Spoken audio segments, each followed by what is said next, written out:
Let's go! Ladies and gents, we made it. Let's go, we're here. Look at those mugs. Man, forget the Michelin guide, bro. I want this. This means more to me. I wish it was next to one of the most celebrated leaders. Nah, let's cut that out.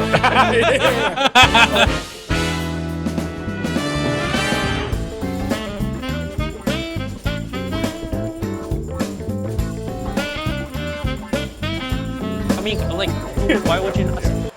Oh. What's good? How's it going, buddy? So we're here for a little dim sum. Let's On go. a Tuesday afternoon here in the beautiful city of Toronto. Chinatown, one of Clement's favorite spots. Yeah, best city in the world. Best city in the world. We're gonna have some lunch and just chat a little bit. This is Clement, aka Insta.noodls. Let's go. Let's go. Massive following across all platforms. Just an absolute stud of a human being. Has done an incredible job in terms of creating content around food, around brands, around people. This is everything I ate at the Toronto International Film Festival, including unlimited ramen from a 2 Michelin star chef. This is everything we ate in KATY, New Zealand, by far one of the most beautiful places we've ever visited on Earth. This is everything we ate at the largest food hall in Canada, with over 50 stalls to eat from. And what we're trying to do today is just shoot the shit, you know, a couple legends, break some bread or some hargao, and then take from there. And also, every time I come to your shop, I learn something new. When I brought my friend over, he was like so mind blown by your sandwich. He tried to, because he lives far away. Yeah. He tried to replicate it at home, but I love he that. needs your sauce. That's the green gold. And then that's when I learned, I think you were half Japanese. I never knew that. You heard akirickyadnan and you're like, what the fuck is that mixture? 未叫得我哋要仲要 Oh, you got this. 要寫 feels like 唔該唔該 I don't get that. Quality Foot Town. What is that? I've never seen that in What do my they do life. there? Ricky is ADHD. It's hard to keep him focused. All the feet lovers out there. You noticed it first, eh? Catch that. Her name's Grace Chan, Yeah. but I knew she was an actor, but I didn't know how big she was, and I Yeah. thought she was just another creator like me. And when I'm like, oh, so like, what are you doing these days? She's like, oh, I'm a mom. And then she's like, oh, I was flown here for a brand. I'm like, there's no way. Like, she's bigger than. Anyway, and then Clement takes her to Patois, which is like a Jamaican Chinese fusion restaurant in Toronto, not knowing who she actually is. And like, you know, they make a video, they do content, and the next day Patois sells out of food. If you could only have one meal in Toronto, here's where I would bring you to eat. My friend Grace is visiting from out of town. She asked me for something different, so I decided to bring her to Patois for Jamaican Chinese food. And then apparently the staff knew her, but like didn't want to like, bother her or anything. So I then made the video with her, and then she's super nice, super humble. And then when I released the video, people were like, "What? You met Grace Chan?" Yeah. Like she's on TV in Hong Kong. She's like huge. Didn't lead on. Didn't tell you. She's just a humble person. Yeah. I was in the presence of a like a legend. Yeah. Let's start from the beginning. Sure. With Clement. Who are you?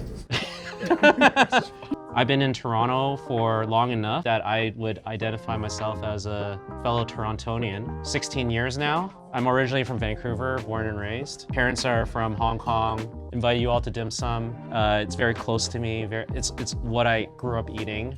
Came to Toronto for school. Thought I'd go back to Vancouver, but 15 years later, I'm still here.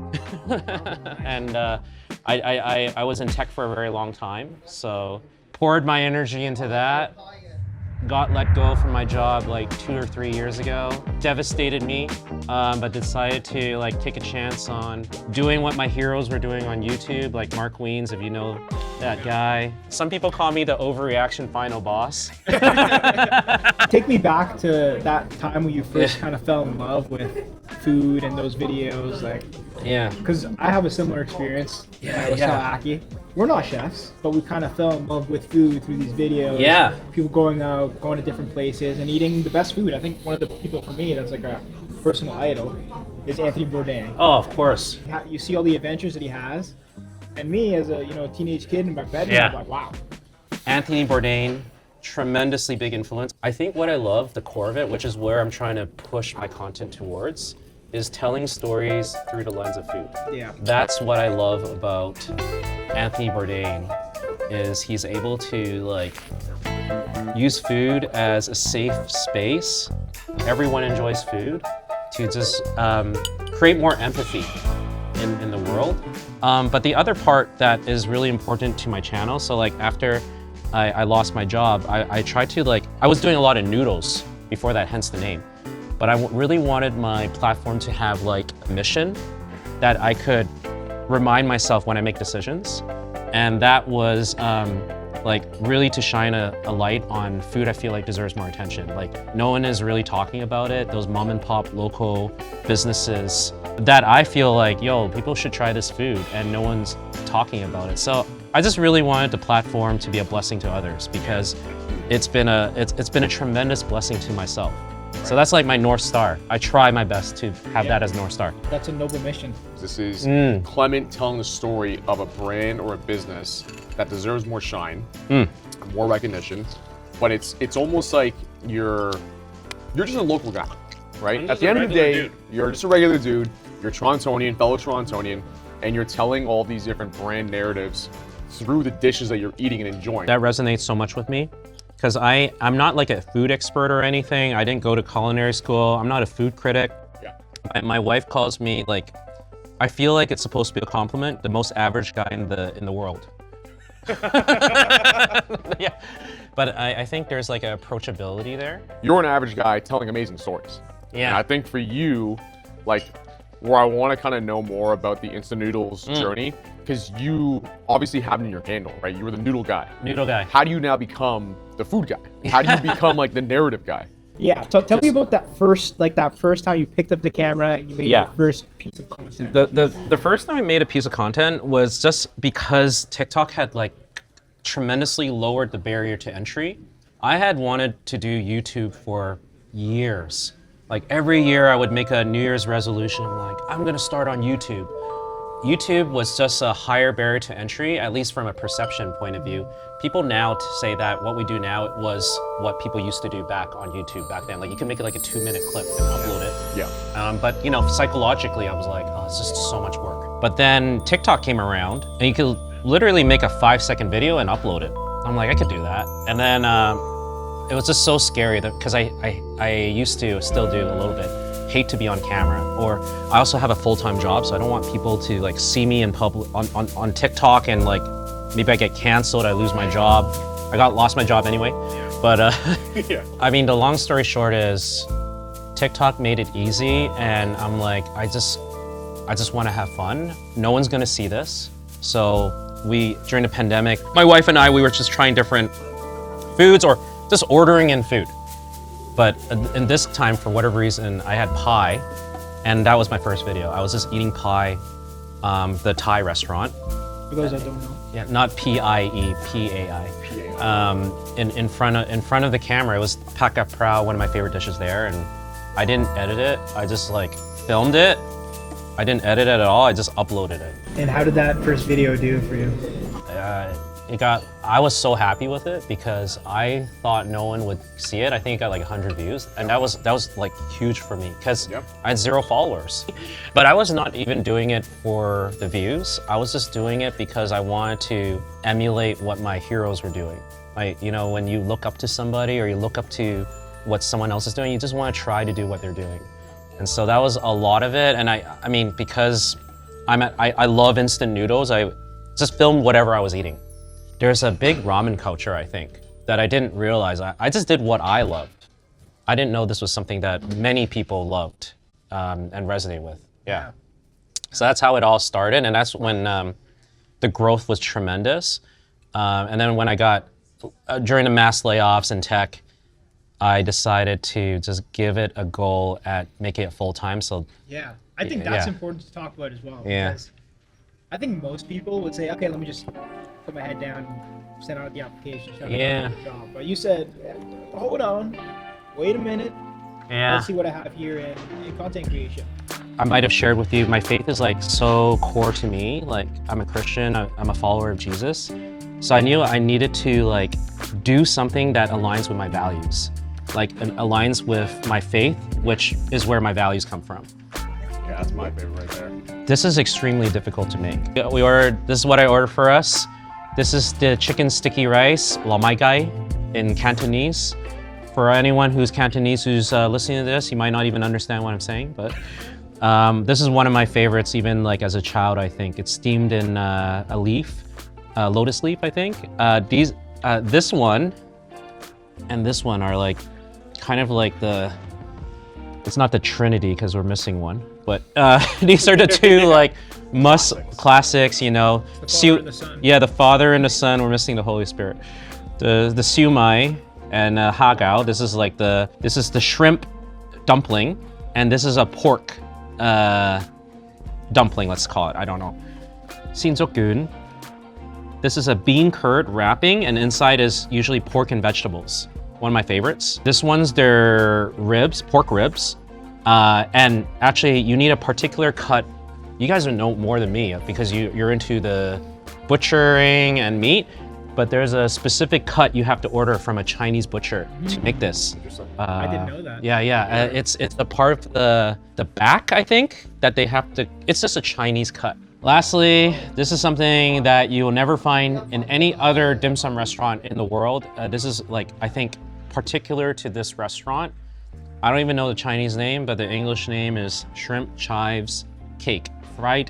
Pan-fried shrimp chives cake. Oh my gosh, I like feel so, oh, I did it. There we go. Cheers. Cheers, boys. let's go. All right. So juicy. That's so good. There's so much shrimp in these. Yeah. So good, man. It's crispy on the outside. Man, I love a pan-fried dumpling. This is I need to like ask them what was the inspiration behind this.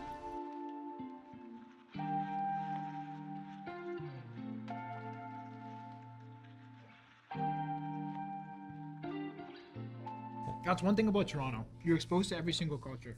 You put jerk sauce in there. KATY's not that great with this. It's true. So yeah, I got these fresh. Yeah, it's almost so good. You've gone to places Yeah, where the yeah. owners reached out and been like, hey, you know, we're really Sure, struggling yeah. here. We don't know how long we're going to last. Yeah. You come in, and the next day, it's like just a flood of content of people being like, sold out, sold out, sold out. So clearly, you've positioned yourself where when you go to these spots, it's not because you want to try the viral thing. It's not because there's something brand new that just dropped and you want to check it out and see if it's worth Sure. the hype bullshit. It's because you have this vision of trying to assist others in bringing their vision to life, right? Dude. At the end of the day, that's what you're doing. If I could do that, I'm just so happy because when you can do something that is purpose driven, like it gives you purpose energy, Yeah. that's like better than anything.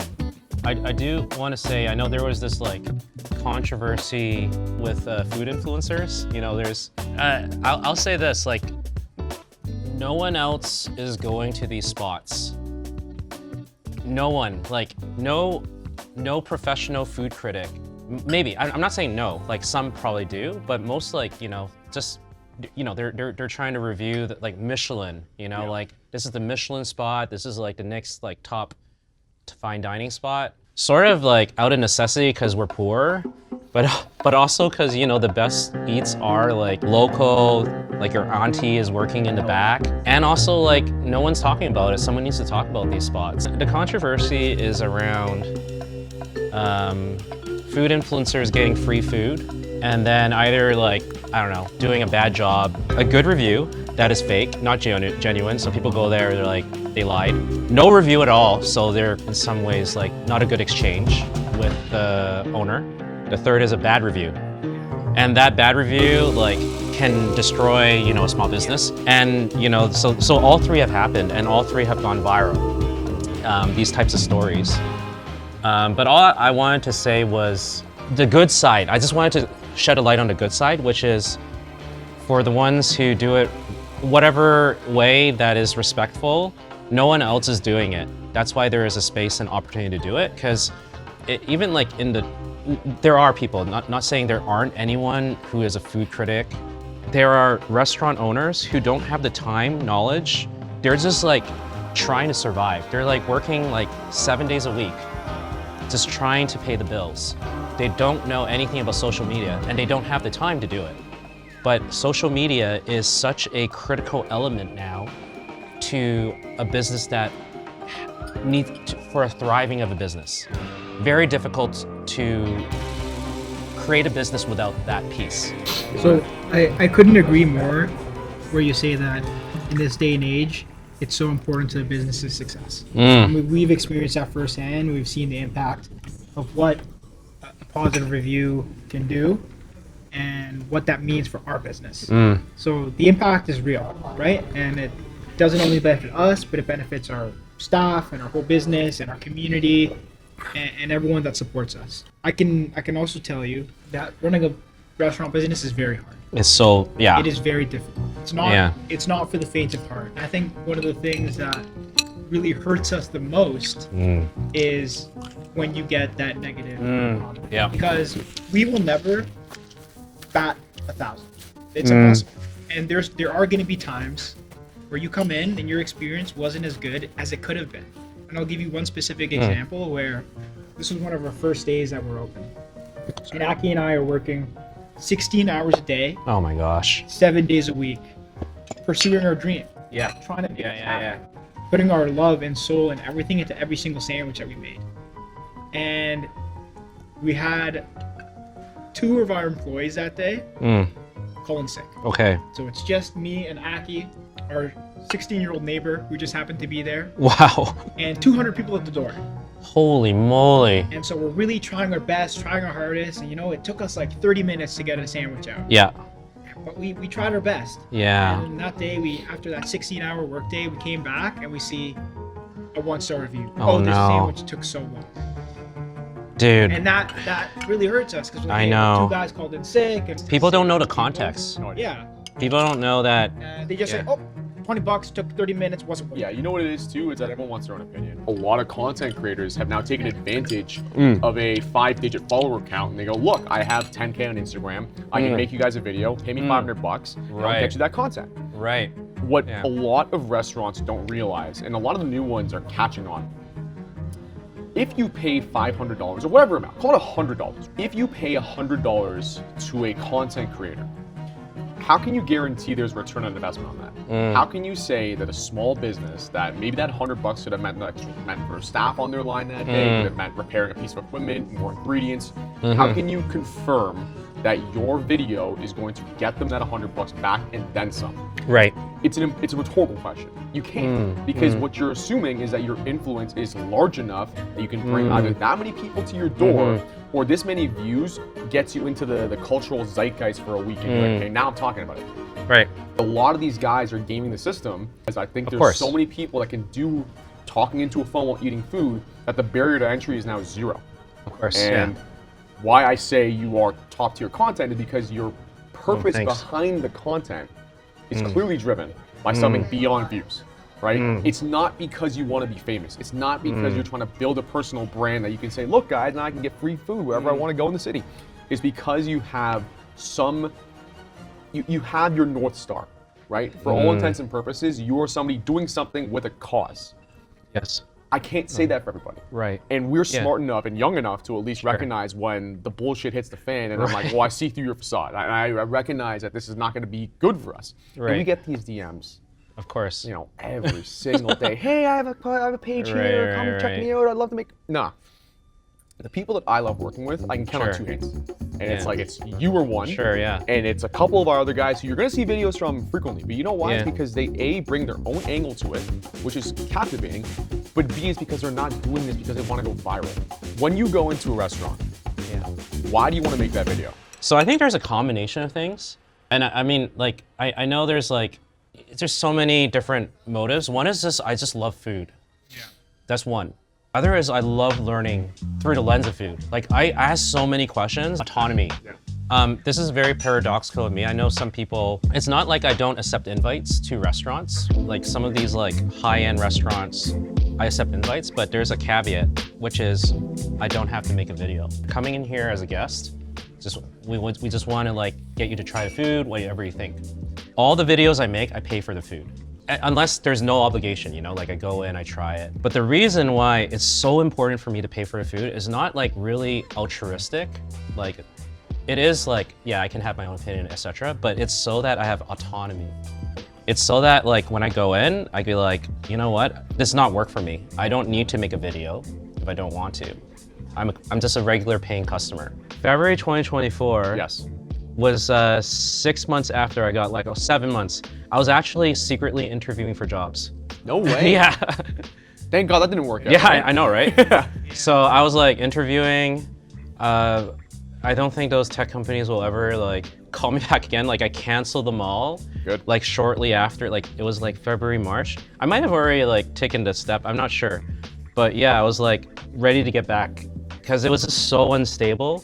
Like I mean, you guys developed the mindset probably, but going from employee to entrepreneur is like a very scary like transformation that needs to happen. Like you go from like getting a paycheck every month and knowing that you're going to pay your bills to like back then I had so many months I made no money. I think when people think of entrepreneurs or successful people, they kind of have this idea that they start here and then every year they get better and better and better and they kind of follow this like linear progression where really it's like, I mean, I can speak for us, it's like, whoa, and oh shit, we Yeah. and then we kind of It is higher terrifying. and then mess up and then like Yeah. take three Yeah. steps back and then like wonder like what the hell we're doing and then just wake up the next day and just keep pushing. And then I think for us, like after 3 years now we're at a place where we can look back and say, oh wow, okay, now we got and it's successful and we did everything we did. But You know what you can't be if you're an entrepreneur?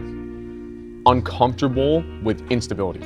Because the routine stops. The paychecks, the salary, the insurance, the benefits, the Everything goes vacation, out, gone.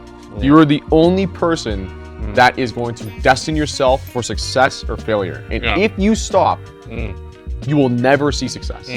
So every month Aki comes to me for a paycheck and sometimes I'm like, not this month. No, this one. Yeah, man, listen. I'm the guy eating the canned beans and lentils every go. month, but you know what? 2 locations, no problem. I have one last question for you, just before we tie this up with a nice little bow. What is your best accolade to date, and what do you want to accomplish next year? Accomplish next year. Oh, I think I have the answer to those. I think also very serendipitously, a follower had reached out to me. I think in 2024 as well, like talking about a shop in Midland that they felt like never recovered from COVID. So my wife and I just like rented a car, drove there, and like made a video of their shop. Like found its way to the people of Midland, the town of Midland, that apparently everyone came out to support. It's called Minji's. And so like everyone came out to support this local Korean shop, and they have like really amazing food. It's all home style cooking. I didn't even know if they really, I mean, first of all, I don't know if they really needed my help to begin with. It's just like a fan who shared this with me, and then I went at the Butter Tart Festival. Oh, that's why you were there? Yeah, I was there for the Butter Tart Festival. I was wondering how random that was of a connection that you were a judge at a Butter Tart Festival. Yeah. But this is a backstory. So yeah, this is the backstory to it. They saw my video, and they're like, hey, do you want to come back and Oh my God. be a judge? I'm like, I don't know anything about butter tarts. This is how I went from being let go from my dream job to becoming a full-time foodie, eating 35 butter tarts and judging every single one of them. And it was fun. It was like, That's incredible. I ate like 35 butter tarts or something ridiculous. That's not enough. I guess another one really quickly, because maybe I'll have 2, is like working with Compassion. I do, all of the work is like volunteer. And so Compassion is a nonprofit. Their mission is to release children of poverty around the world. So it's like World Vision, but with more of a Christian focus. So that resonated with me because I wanted a way to share more about my faith, but in like a respectful way. Not just like be preachy, but like maybe the values of the faith coming out. And I felt Compassion does that, which is they help children around the world. So, and where do I want to go? I want to share more about myself on my platform, actually. Yeah. Like kind of like what's going on amazing. here. Like who is Clement? As your question. Who is Like Clement? What is Clement? What are what you? drives me? Where is Clement? Where am I? When is Clement? When is Clement? Yeah, like why do I do what I do? And I'm actually really appreciative you inviting me onto this video, because that's like been a goal of mine. Is like, why do I do what I do is actually more important, not more important, but I want people to know than what I do. Hey, Oh yeah. Where's the picture? our picture. Is our picture ready? Yes, I put it there. You put it there? We didn't see way. it. We'll No. Yeah, What are we at? Last time, Clement and we were all here. We spoke to the owner. We put it next to Trudeau. Kind of jokingly asked him to take a photo of us and put it on the wall of fame, right beside Justin Trudeau and all the celebrities that have come here in the past. So allegedly, it's up. We're gonna go check if that's the case. Regardless of your political opinion, That's right. Justin Trudeau came here. We're right there. Look at this, dude. The partner of Katy Perry is right here.